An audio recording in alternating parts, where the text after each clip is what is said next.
নামাজের বিধান কি তাহলে আল্লাহর কাছে গুরুত্বপূর্ণ না? হায় নাউজুবিল্লাহ, অনেক গুরুত্বপূর্ণ। আল্লাহর কাছে নামাজ অনেক গুরুত্বপূর্ণ, অনেক বেশি গুরুত্বপূর্ণ। সুবহানাল্লাহ।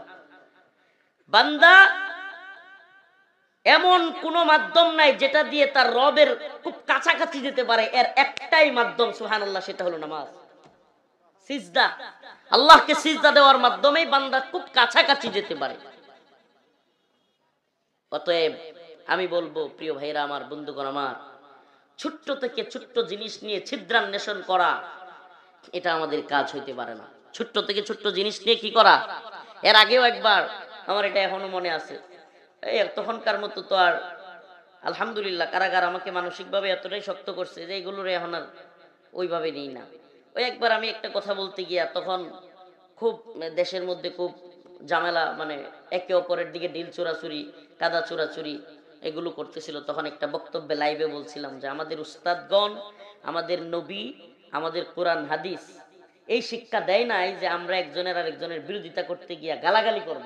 কথাটা আবারও শুনেন, আমাদের উস্তাদগণ, আমাদের নবী, আমাদের কোরআন হাদিস ওই শিক্ষা দেয় নাই যে আমরা কি করব, একে অপরকে বিরোধিতার নামে গালাগালি করব।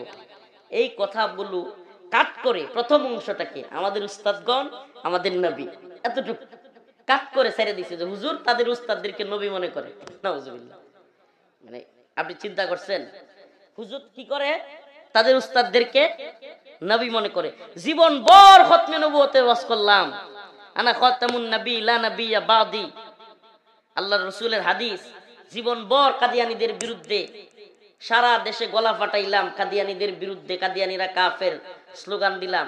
কাদিয়ানীরা যেই কারণে কাফের, আমি যদি আল্লাহ না করুক বলি আমার উস্তাদগণ, আমার নবী, তাহলে তো আমিও ঈমান থেকে চলে যাব। মানে এই অতটুক বুঝ আমার নাই, আমি আমাদের উস্তাদদেরকে নবী বইলা চালাই দিছি। নাউজুবিল্লাহ। মানে এই কথাগুলো বলে বলে, কাট করে করে, কাটপিচ করে, বয়ান এদিক সেদিক করে বিভিন্ন ধরনের মানুষকে বিভ্রান্তি করা এবং সুযোগ বুঝে বিরোধিতা করা, গালাগালি করা, এগুলো কিছু লোকের স্বভাব। আল্লাহ তাআলা এদেরকে হেদায়েত দান করুক। আরো জোরে বলেন আমিন। নামাজকে ছোট করা, রোজাকে, আল্লাহর ফরজ বিধানগুলোকে ছোট করার কোনো প্রশ্নই আসে না। কিন্তু আল্লাহ পাক যেটা বলেছেন, রাসূল সাল্লাল্লাহু আলাইহি সাল্লাম তার জিন্দেগিতে যেটা করেছেন, এবং হাদিসের মধ্যে ইমামদের মতামতে আমরা যেটা পাই, যে মুসলিম ভূমি প্রতিরক্ষা ঈমান আনার পর মুসলমানের জন্য সবচাইতে গুরুত্বপূর্ণ বিষয়। আবারও বলছি, মুসলিম ভূমির প্রতিরক্ষা ঈমান আনার পর একজন মুসলমানের সবচাইতে বেশি জরুরি। মুসলিম ভূমিটা